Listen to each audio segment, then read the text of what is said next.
Halo Sobat Baca, hari ini saya akan mereview sebuah buku bestseller berjudul Ikhlas Paling Serius, karya Fajar Sulaiman. Fajar Sulaiman adalah seorang penulis Indonesia yang lahir di Banten pada 18 Mei 1992. Dia adalah seorang CEO dari Kutipan Pena dan Kutipan Hadis dan juga seorang CEO founder Fully ID.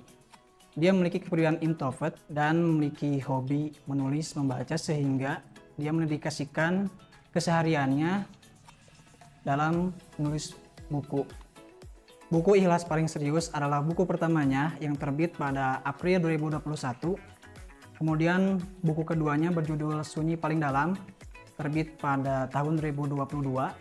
Buku ketiganya berjudul Sunyi Paling Riuh, terbit pada tahun 2022, dan yang terbaru yang akan segera rilis berjudul Pulih. Buku ini terdiri dari 168 halaman dan juga di dalamnya mencakup 3 tahap. Yang pertama, tahap melupakan.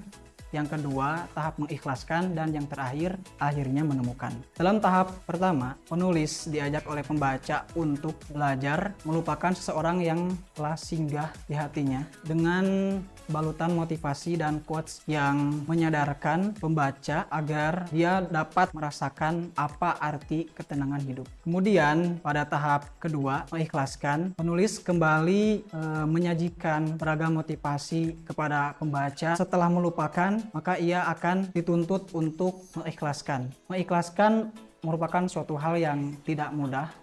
Namun bila dilakukan sejak dini tanpa menunda-nunda, maka seseorang yang tadinya sulit kita lupakan akan lambat laun kita bisa melupakan dan juga mengikhlaskan.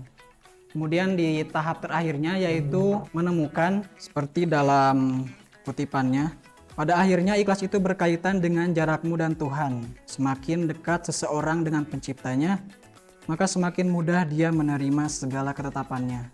Dalam kutipan tersebut, kita menjadi tahu bahwasannya hakikat dari ikhlas paling serius itu adalah dengan kita menomorsatukan atau bersandar hanya kepada Tuhan. Karena dengan hal itu kita bisa menemukan kebahagiaan dan juga kita nantinya akan mendapatkan sosok pengganti baru yang lebih baik dari yang sebelumnya. Karena dalam buku ini juga pada tahap yang terakhir, penulis menceritakan bahwasanya dia akhirnya setelah melakukan pendekatan, terus doa dan juga permohonan kepada Tuhan, ia akhirnya mendapatkan pengganti yang jauh lebih baik dari orang yang dulu atau mantannya.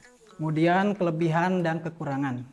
Kelebihan buku ini diantaranya pemilihan diksi yang sangat bagus, dan di setiap lembaran dihiasi oleh ilustrasi yang unik dan juga quotes-quotes yang menggugah. Adapun kekurangannya terletak pada dalam beberapa gambar atau ilustrasinya ada sebagian yang kurang jelas sehingga pembaca merasa kebingungan dengan ketidakjelasannya. Kemudian di setiap halaman kata demi katanya terlalu sedikit, maka hal itu menjadikan ketidakpuasan. Buku ini saya rekomendasikan bagi teman-teman yang saat ini dalam fase patah hati, luka, terus ditinggal pasangan, kemudian toxic relationship. Setelah teman-teman baca buku ini, teman-teman akan sadar dan semua luka derita akan pulih dan juga bangkit dari keterpurukan. Karena pada dasarnya bersandar yang terbaik itu hanyalah kepada Tuhan. Imam Ali mengatakan, saya pernah merasakan kepahitan dan yang paling pahit adalah berharap kepada manusia atau bersandar kepada manusia. Sekian dari saya, terima kasih.